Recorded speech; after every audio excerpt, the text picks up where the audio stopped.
Hello class. Question of the day is, what should I name this little man? Or maybe it's not a man. What should I name this?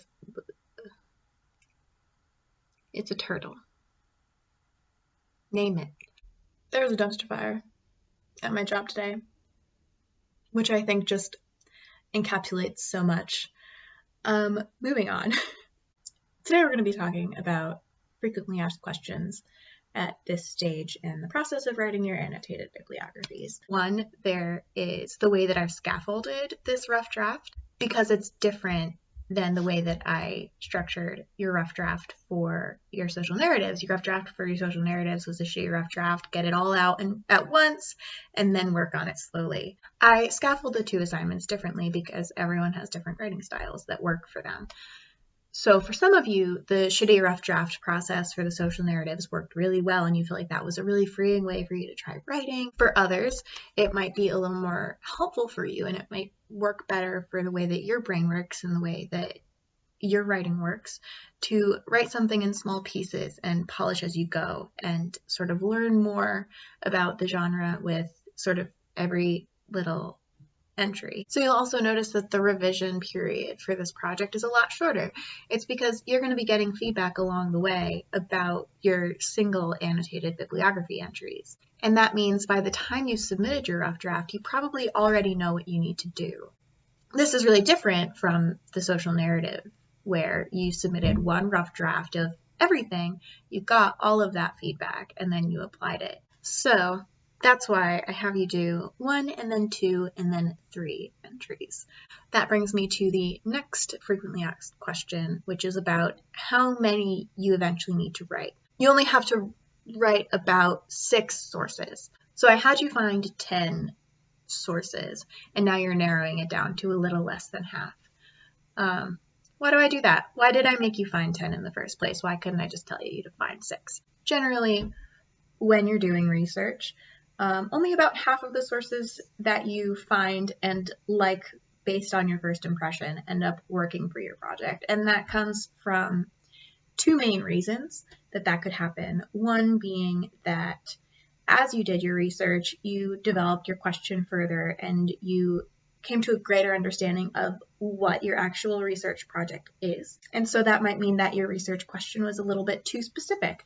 So you want to stick to the broader sources that you have in your collection or your library of sources that you've gathered.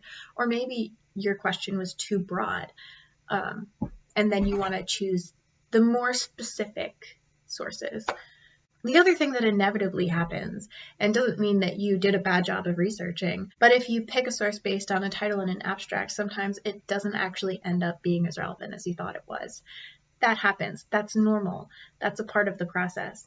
And you shouldn't feel locked into a source that doesn't really suit your needs just because you found it and you put it on a list of sources. The fact that you went through this work to find that source still benefits your project because it still gave you a chance to hone your question, to hone your researching skills, to experience more of the database. This is all important stuff. But that doesn't mean that a source has to find a home in your final project. Sometimes the source's season in your life has passed, and that's okay. It also might happen that you end up cutting out more than 4 of your original 10 sources, and that's okay too. You're in charge of your research project, not me. So if you're finding that you don't really have 6 cohesive or coherent sources that seem to be in conversation with each other, then you can find another one. And a good way to do that is by checking the bibliographies of the sources that you do like and seeing if there's anything that they share in common,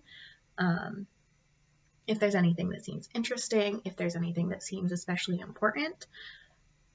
You can check out the bibliographies and sort of like reap those benefits. And again, that doesn't mean that you wasted a second of your work.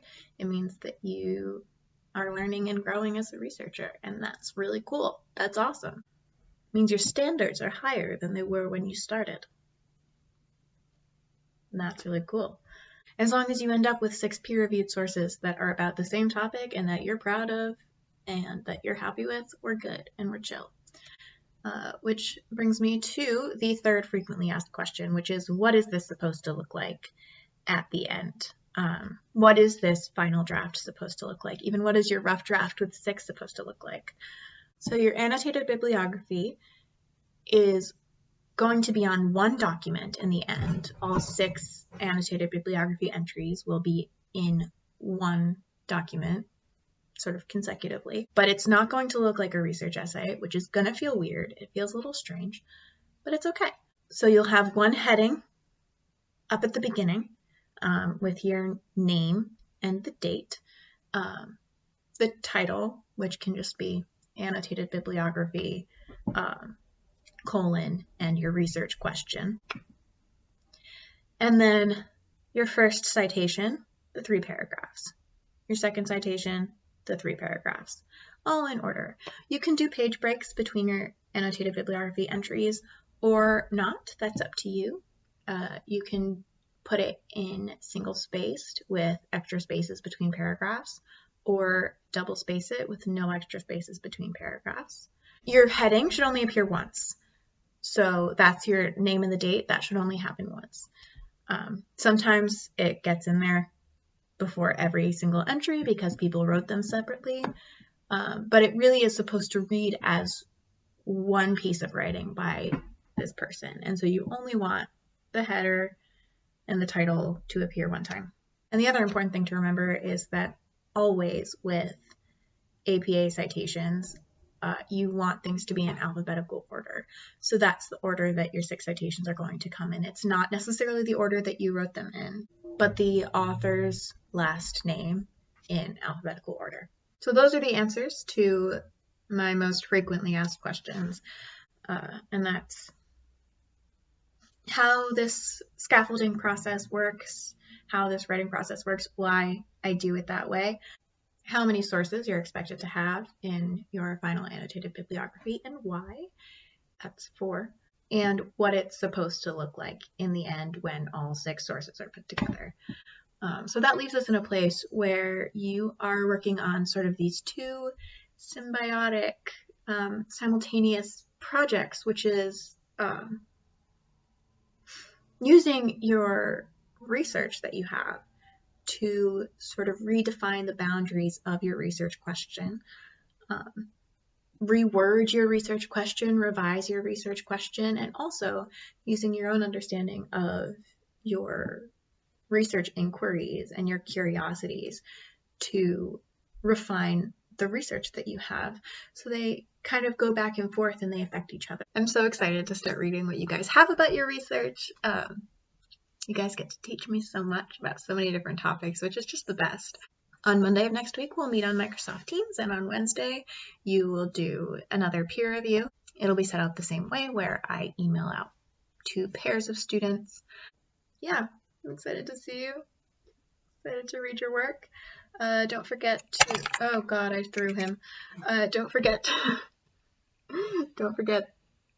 to find a name for my little baby friend.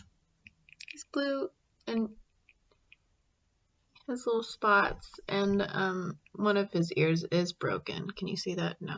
One of his ears is broken. But he's very good. So give him a name, and I will see you all on Monday.